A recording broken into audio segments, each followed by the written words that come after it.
Chapter 4. The Discipline of Truth, Ikern, Satya. There is a verse from the Taittiriya Upanishad that has echoed through generations of students for centuries. Satyam vada, dharmam chara. Speak the truth. Live righteously. At first glance, the instruction seems almost too simple. Surely after years of study, the final teaching must be something more mysterious. Yet the sages often hid the deepest wisdom inside the simplest words. The ancient teaching, imagine a young student. For 12 long years he had lived with his teacher. He had memorized sacred hymns, performed rituals, studied philosophy, and debated with fellow students. Now the day had come to return home. Before leaving, he bowed one final time and asked, "Master, after everything you have taught me, what is the one teaching I must never forget?" The teacher remained silent for a moment. Then he said, "Speak the truth, practice Dharma, and never stop learning." Nothing more. The student was puzzled. Had he really spent 12 years only to hear advice every child already knows? Many years later, after success had humbled him, after failure had tested him, after temptation had challenged him, and after loss had changed him, he finally understood. The greatest difficulty is not speaking the truth to other people. The greatest difficulty is speaking the truth to yourself. What the sages meant by Satya. Today, truth is often reduced to a simple rule. Don't lie. Necessary, but incomplete. The Sanskrit word Satya comes from Sat, meaning that which truly exists, that which is real, that which does not change simply because opinions change. To live in Satya is not merely to avoid falsehood. It is to bring your thoughts, your words, and your actions into harmony with reality. Whenever these three drift apart, inner conflict quietly begins. Imagine three circles. One is what you think. One is what you say. One is what you do. When they overlap, your character becomes whole. But when they separate, you think one thing, say another, and do something entirely different. The mind begins carrying a hidden weight. The Vedic teachers observed that this inner division weakens a person far more than many external challenges ever could. Use the 4 levels of truth. The ancient tradition invited students to explore truth, layer by layer. The first is truth in speech. Do not deliberately deceive. It is the foundation, but it is only the beginning. The second is truth in action. Someone may promise, "You can trust me," yet if their actions consistently break that promise, their life tells a different story. Actions reveal convictions more clearly than words ever can. The third is truth in thought. This is where the real work begins. Imagine someone criticizes you. Immediately your mind declares, "They must hate me." Pause. Do you actually know that? Or has your mind woven a story from a single event? The RESIs encourage students to question the narratives the mind creates, instead of accepting them as reality. The fourth is the truth of being. Perhaps the deepest question in the Upanishads is not, "What do you know?" but "Who are you?" If every label disappeared, your profession, your age, your possessions, your achievements, even your failures, what would remain? This inquiry eventually leads toward the Upanishadic exploration of the Atman, the deepest self. Why we prefer comfortable illusions. The sages notice something that modern psychology also recognizes. The ego seeks comfort. Truth seeks growth. Imagine failing an important examination. The ego quickly whispers, "The exam was unfair." Truth quietly asks, "Could I have prepared better?" The ego protects the identity you already have. Truth invites you to become someone new. Growth begins the moment honesty becomes more important than comfort. Mental skill. Reality checking today. Whenever you experience a strong emotion, pause, then ask yourself 3 simple questions. What actually happened? What story is my mind adding? And what evidence truly supports that story? You may discover that many of life's deepest frustrations are not created by reality itself, but by the meanings we immediately attach to it. Practical exercise. Stories and facts tonight. Open a notebook. Create 2 columns. In the first, write the stories you often tell yourself. Perhaps, "I'm unlucky." No one understands me. I'll never succeed. Then, in the second column, write only observable facts, nothing imagined, nothing assumed, only what can genuinely be known. The difference between those two columns may surprise you. Sometimes, the mind creates suffering long before reality does. Reflection. Sit quietly with one question. Which belief about myself has become so familiar that I mistake it for truth? Do not rush your answer. Some questions unfold over days, or even years.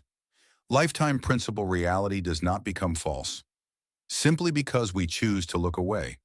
The sooner we face what is real, the sooner real transformation becomes possible. Sanskrit of the day Sat, that which truly exists. Everything else changes. Truth remains. Chapter 5. The Art of Listening, Shravana. Before writing was common, the Vedas lived in memory, generation after generation, teacher to student, voice to attentive ear. Every syllable mattered. Every pause carried meaning. To listen was never considered passive.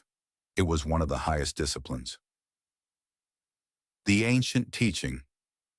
There is a well-known story, preserved in later Zen tradition, about a teacher and an overflowing cup of tea. Although the story is not found in the Upanishads, its lesson beautifully reflects the spirit of the ancient teacher-student tradition of India. A young prince sought out a wise teacher. He spoke enthusiastically about everything he had learned, his education, his accomplishments, his opinions, his questions. The teacher listened patiently, then without a word he began pouring tea into the prince's cup. Soon, the cup became full. Still, the tea continued to flow. It spilled across the table. Finally, the prince exclaimed, "Master, the cup is already full." The teacher smiled gently. "So it is. And so," he said, "is your mind."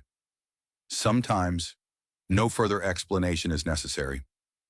The forgotten meaning of Shravana. Most people believe listening means remaining quiet until it is their turn to speak. The sages meant something far deeper. True listening requires something surprisingly difficult. For a brief moment, you must place your certainty aside, not abandon it. Simply set it down, long enough to truly hear another perspective. Only then can something new enter. Why listening was sacred for centuries. The Vedas were transmitted entirely through oral tradition. Students had no books, no recordings, no search engines. A wandering mind could mean losing an entire teaching. Listening demanded complete attention. It was never passive. It was an act of discipline, respect, and presence. The three enemies of listening. The first is the inner commentator. Someone is speaking, but you are already preparing your reply. In that moment, listening has quietly ended. The second is the judge. This is wrong. I already know this. This isn't interesting. The moment arrogance arrives, learning quietly departs. The third is the wandering mind. Your body remains in the conversation. Your attention has traveled somewhere else. The sages understood this tendency well. Again and again, they trained attention to return. Not once, but every time it wandered. Mental skill. Listen to understand today. During one conversation, practice something uncommon. Do not interrupt. Do not immediately offer advice.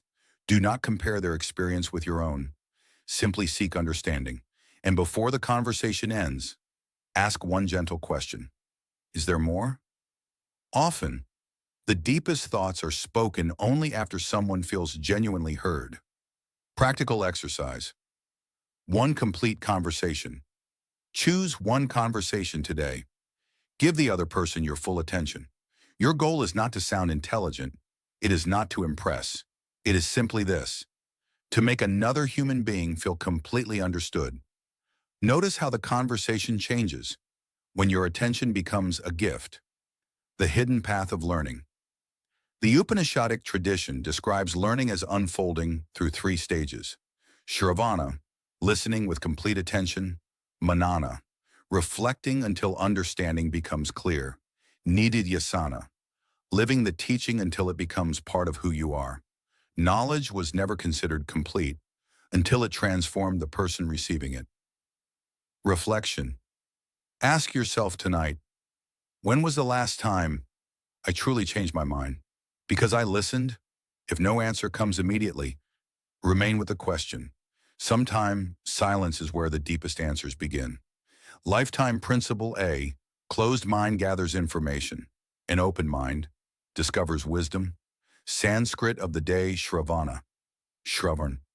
From the Sanskrit root shru, to hear, not merely hearing sounds, but receiving truth with undivided attention. End of day 2. You now carry 5 practices. See? Before you label.